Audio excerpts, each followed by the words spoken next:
Are you feeling left out, guys? Well, this is a book for you. It's called A Hat for Ivan.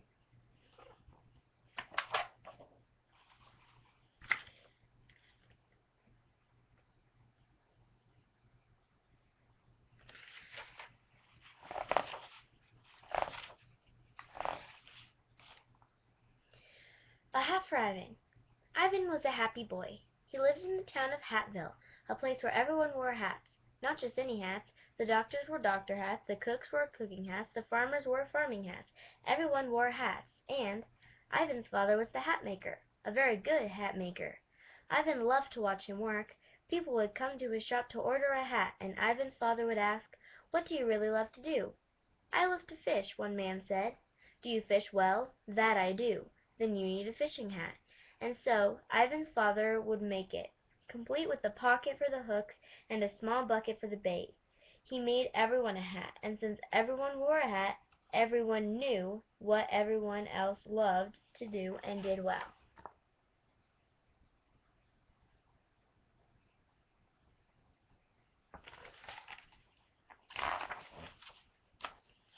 Want some flowers? Talk to the lady with the roses on her head. Need directions? Ask for the man with a hat made from a map. Wondering how to fix a fence? Look for the fellow who wears a hat shaped like a hammer. Everyone wore hats, and Ivan's dad made hats. Could anything be better than that? One thing could, getting your own hat, and Ivan was about to receive his. At the age of 10, each boy and girl celebrated Hat Day.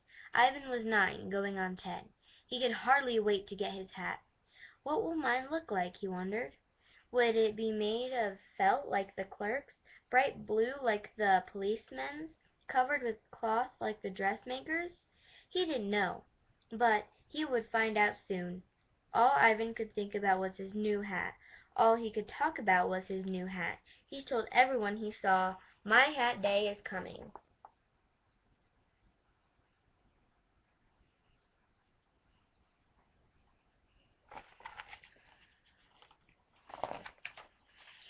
The people in Hatville were excited for Ivan. Some people had their own ideas about what kind of hat he should wear. Felix the baker did. Ivan passed Felix's bakery every morning on the way to school, and every morning Ivan stopped in the doorway and smelled the baking bread. He couldn't always see Felix. Felix was short and round like the cookies he baked, but he could always see Felix's bobbing hat. It was tall and white like the wedding cakes he made. One day when Ivan stopped by for a sniff, Felix was waiting for him. "I hear you are about to get your hat." He smiled at the young boy. "I am," Ivan replied with pride. "Well, I have a surprise for you. Come in." And with that the baker stepped back into the shop, and Ivan followed. What could the surprise be? A doughnut? Some cookie dough?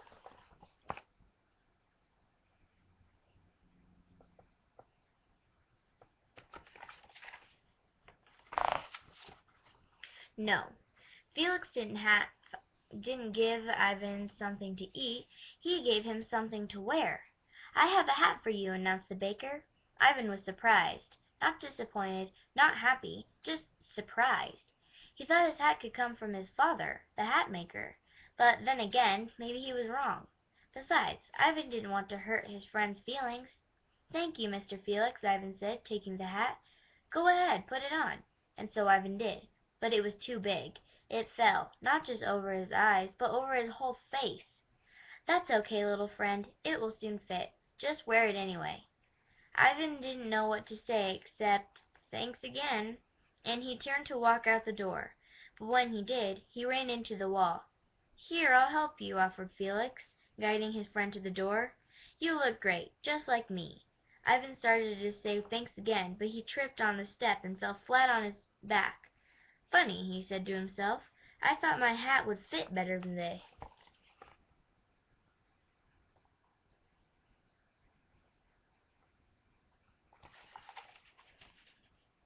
Oh wait, did I show you guys the picture where he's in his bakery? I think I did, but I'm not sure, so I'll just show it to you again. Okay. Since he walked the same path to school every morning, Ivan was able to feel his way down the street. Soon the scent of daisies and roses told him he was nearing the flower shop. When he heard the hammers pounding, he knew he was near the carpenter's shop, and the sound of music told him he was passing by Anita's piano studio. Miss Anita loved music, and Miss Anita loved Ivan. Ivan's father had made her a special music hat, wide, round, with tiny guitars on top and piano strings dangling from the brim. Since each string had a bell on the end, everyone knew when Miss Anita was near. It was a different sort of hat, but it was perfect for Miss Anita. No one else would want to wear it, but Miss Anita wouldn't be without it. She loved the hat, and she loved Ivan, and she loved it when he stopped to hear of her play. Of course, on this day she didn't recognize him. All she saw was a tall hat on a small boy. "Who are you?" she asked. From within the hat came a muffled voice. "It's me, Miss Anita. It's Ivan." He heard her quick steps on the wooden floor. "That's not the hat for you," she declared as she yanked it off his head.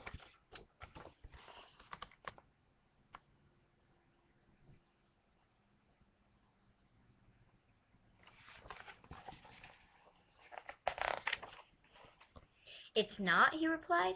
"Of course not. There is only one hat for you." Suddenly Miss Anita disappeared into her studio and came out with a very different looking hat. "I made this just for you. I've been working on it for days. Here, try it on." Ivan was surprised. Not happy, not disappointed, just surprised. He'd never seen a hat like this one. "Funny," Ivan said to himself. "Miss Anita is a good musician, but she's not a good hat maker." A piccolo dangled from the side, and sheet music was glued on the top. Bells and whistles hung in front of Ivan's face, and a drumstick dangled like a ponytail in his back. Oh shoot, where was I? Oh, sorry. "It looks perfect," Miss Anita declared. "This hat was made for you." Ivan smiled. The music teacher turned and walked back into the studio, pleased with herself. Now Ivan had two hats, one in his head, one in his hand, and one on his head. He didn't like wearing either one, but he did not want to hurt anyone's feelings. He didn't know what else to do except keep walking to school, but the hat maker's son was barely down the street when he met a new problem.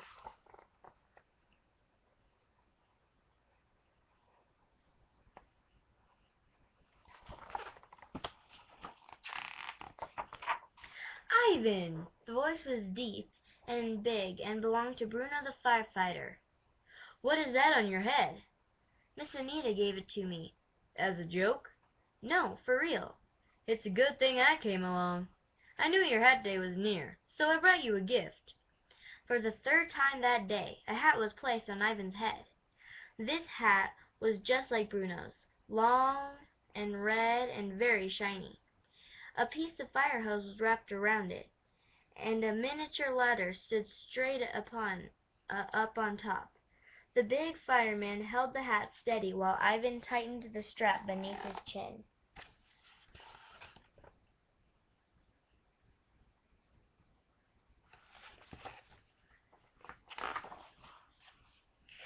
"Now that is what I call a hat," Bruno boomed in his deep voice. Ivan stepped back, and when he did, he fell over. The hat was so tall and heavy that the boy couldn't keep his balance. Bruno helped him up, stepped back, and Ivan fell again. "You'll get used to it, Ivan," Bruno told him. "I did." And with that he turned to leave. Ivan tried and tried to stand up, but kept falling backwards. He stepped back as fast as he could until his back was up against the wall. "Thanks, Mr. Bruno," he shouted, although he didn't feel thankful. Funny, Ivan thought to himself. It's easy for Bruno to wear this big hat, but hard for me. What he did feel was confused. When he had left the house, he had no hats. Now he had three, and he didn't like any of them. With one he couldn't see, with the other he didn't want to be seen in, and with the third he couldn't stand up.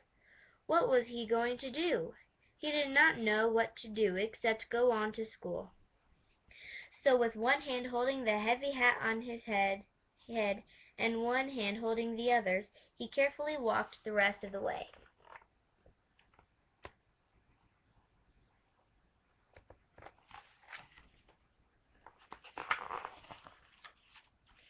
Things didn't get any better in school. In fact, they got worse. His hats interrupted the class. If he wore the baker's hat, everyone chuckled. If he wore the musical hat, he made too much noise. He tried to keep Bruno's hat on his head, but he kept falling off his chair.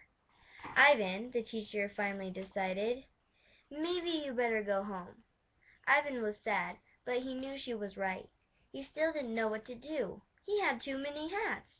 And on the way home he was given many more. The farmer gave him a straw hat with a bandana to keep the sun off. The beekeeper gave him a netted one to keep the bees out. The woodsman gave him a wool cap to keep his ears warm. A clown gave him a cone hat with many colors, and the bookshop owner gave him a hat shaped like a dictionary.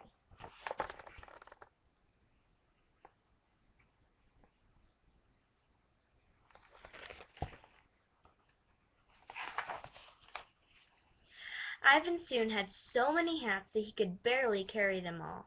He would drop one, and when he bent over to pick it up, he would drop another. He finally had them balanced when, all of a sudden, he saw Felix the baker. "Oh no," he thought, "I'm wearing the farmer's hat."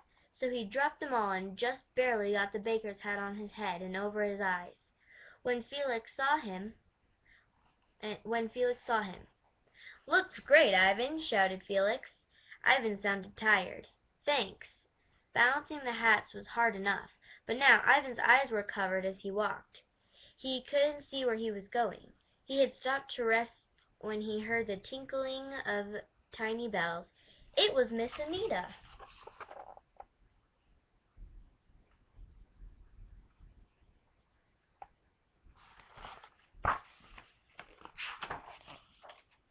Ivan pulled off the baker hat and threw on the musical hat just in time.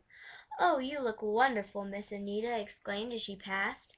Ivan had started picking up the rest of the hats when he heard the deep voice of Bruno. "Ivan, is that you?"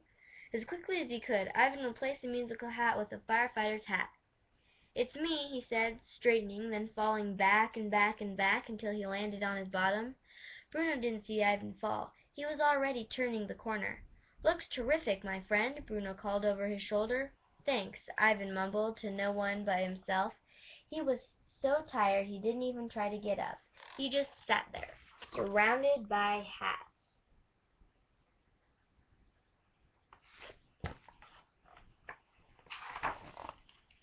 "Looks like you've had quite a day."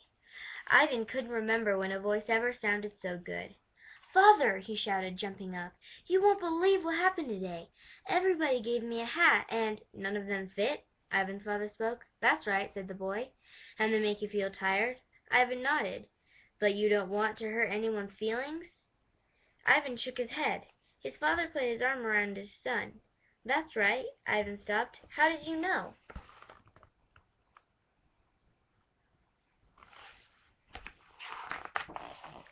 "I'm the hat maker, Ivan. I have seen what happens when people wear hats they weren't intended to wear.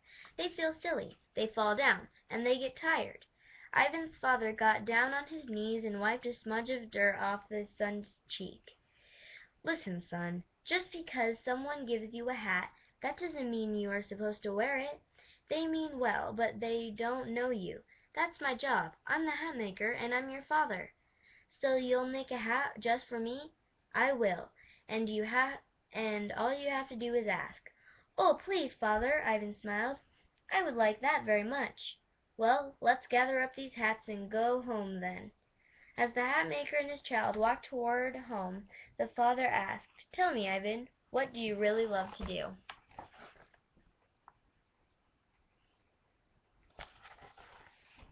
And that's the end. I hope you enjoyed. Remember to watch the next video, and if you haven't seen the ones before it, watch the previous videos. Bye!